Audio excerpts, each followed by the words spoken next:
नमस्कार, आप देख रहे हैं बुलंद आवाज पूजा सिंह के साथ। दोस्तों, संभल में जो कुछ भी हुआ वो आप लोगों ने देखा कि किस तरीके से वहां की शाही जामा मस्जिद के नीचे मंदिर होने का दावा किया जा रहा है और उसी का सर्वे करने के लिए पहुंची थी टीम। उसके बाद वहां पथराव हो गया और देखते ही देखते पथराव भयंकर हिंसा में तब्दील हो गया। 5 लोगों की जान चली गई। न जाने क्या चाहते हैं ये लोग जिनको ऐसा लगता है कि मस्जिदों के नीचे मंदिर है और मंदिर के नीचे मस्जिद है, ऐसी तमाम चीजें। अब एक नया जो है विवाद कभी भी छिड़ सकता है। अजमेर शरीफ की जो दरगाह है वहां पर भी दावा किया गया है कि यहां भी मंदिर होने के प्रमाण है और उसके सर्वे की अनुमति भी दे दी गई है। ये एक ऐसी चीज होगी जो आग से खेलने के बराबर होगी।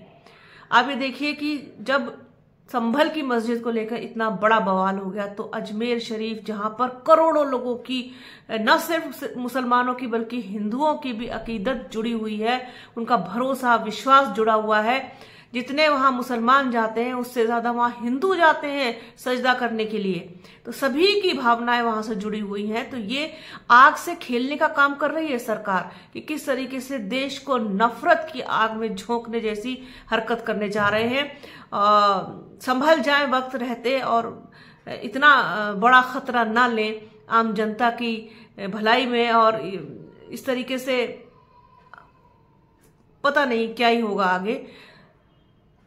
लेकिन जिस तरीके से आपने देखा कि आजाद समाज पार्टी के मुखिया, भीम आर्मी चीफ चंद्रशेखर आजाद इस वक्त हर मुद्दे पर बेबाकी से बोलते हुए दिखाई दे रहे हैं। अब से नहीं, पहले से ही, जब से खासतौर पर जब से वो सांसद निर्वाचित हुए हैं तब से कोई मुद्दा शायद ही उनसे छूटता हो जिस पर वो बात ना कर रहे हो और खुल करके बोलते हुए ना दिखाई दे रहे हो, जमीन पर लड़ाई लड़ते हुए ना दिखाई दे रहे हो। अब संभल का ये जो मामला था उस पर भी उन्होंने सरकार को आईना दिखाया। साथ ही साथ ये जो अजमेर शरीफ की दरगाह के लिए जो सर्वे की अनुमति मिली है इस पर भी आवाज उठाई है। चंद्रशेखर आजाद ने क्या कहा है, क्या लिखा है, आपको बताते हैं।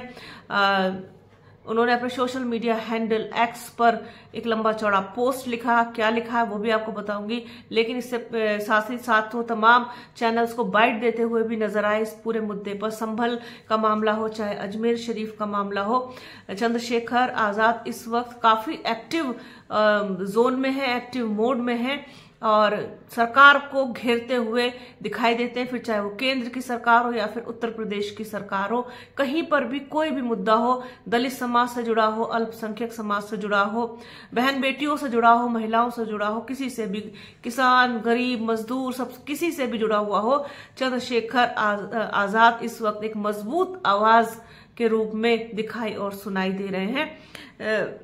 अजमेर की दरगाह के सर्वे को लेकर के उन्होंने क्या कुछ कहा है आइए आपको बताते हैं कि अजमेर दरगाह के बहाने जरूरी मुद्दों से ध्यान भटकाकर देश को नफरत की आग में झोंकने का एक नया षड्यंत्र तैयार हो चुका है।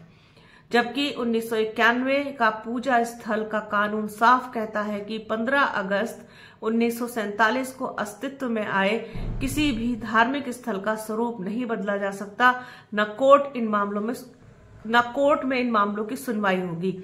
लेकिन शर्मनाक बात है कि हिंदुत्व का एजेंडा पूरा करने के लिए कानून और संविधान की धज्जियां उन लोगों की सरपरस्ती में उड़ाई जा रही है जो कुछ दिन पहले संविधान को माथे पर लगाकर उसको पूजने का दिखावा कर रहे थे। आखिर ये नफरती ताकतें देश के माहौल में जहर घोलने से बाज क्यों नहीं आ रही हैं, जबकि सिर्फ मुस्लिम समाज ही नहीं बल्कि हिंदू, सिख समाज भी सूफी मोइनुद्दीन चिश्ती, ख्वाजा गरीब नवाज की दरगाह पर आस्था रखते हैं। आजाद समाज पार्टी कांशीराम माननीय सर्वोच्च न्यायालय से अनुरोध करती है कि इस तरह के मामलों में दखल न देकर सिर्फ 1991 के पूजा स्थल कानून की हिफाजत करे बल्कि उसे अमल में लाने का आदेश भी पारित करे ताकि संभल जैसी देश को शर्मसार करने वाली घटनाओं से बचा जा सके। आजाद समाज पार्टी हर कदम पर आपके साथ खड़ी है। कोर्ट, संसद, सड़क जहां भी जरूरी होगा लड़ेंगे। बस इतना ध्यान रखें, सूझबूझ और संयम से काम लेना है ताकि इनके मंसूबे कामयाब ना हो पाए। यकीन मानिए जो आज साहिबे मसनद हैं कल नहीं होंगे। किराएदार है, जाति मकान थोड़ी है। ये लिखा है चंद्रशेखर आजाद, आजाद समाज पार्टी के मुखिया भीम आर्मी चीफ ने अपने सोशल मीडिया हैंडल एक्स पर। जितनी बेबाकी के साथ वो अपनी बात रखते हैं, वो मैसेज काफी दूर तक जाता है, चाहे सड़क हो या फिर संसद हो, जहां भी उतरना पड़ेगा देश की भलाई के लिए, संविधान की रक्षा के लिए, वहां पर खड़ी नजर आएगी आजाद समाज पार्टी। ऐसा दावा है चंद्रशेखर आजाद का। चंद्रशेखर आजाद एक लौते सांसद अपनी पार्टी के नगीना से और जनता की मुद्दे उठाते हुए, जनता की लड़ाई लड़ते हुए इस वक्त साफ तौर पर देखे जा सकते हैं, साफ तौर पर दिखाई दे रहे हैं जमीन पर।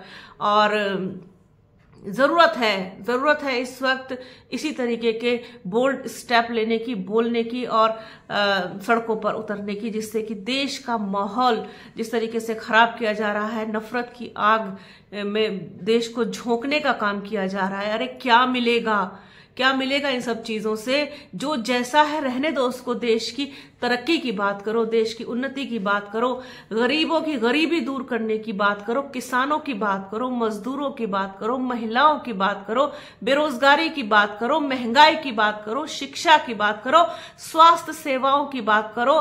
उन स्वास्थ्य सेवाओं की बात करो जो आपकी पोल खोलती है झांसी जैसी घटनाएं हो जाने के बाद। तो कुछ तो लिहाज करो इस देश का।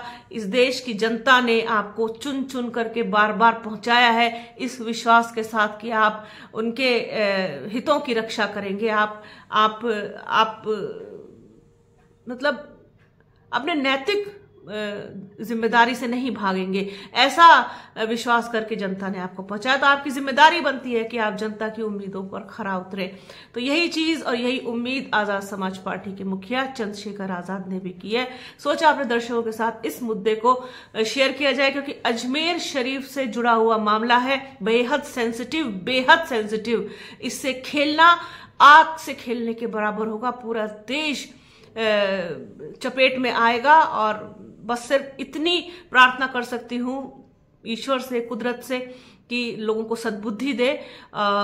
इन सब चीजों से दूरी बना करके रखी जाए तो बेहतर है, और बहुत संयम से काम लेने की भी जरूरत है। तो बने रहिए हमारे चैनल के साथ। हमारे चैनल को लाइक कीजिए, शेयर कीजिए, सब्सक्राइब कीजिए, बेल आइकन घंटी जैसी आकृति प्लीज जरूर दबाइएगा, जिससे कि वीडियो का नोटिफिकेशन आपको मिल सके। वीडियो को पूरा देखिएगा अंत तक, ज्यादा से ज्यादा शेयर कीजिएगा। अपना और अपनों का बहुत ख्याल रखिए। जल्द मिलूंगी आपसे एक नए वीडियो में, एक नए मुद्दे के साथ, एक नई चर्चा में। तब तक के लिए जय हिंद।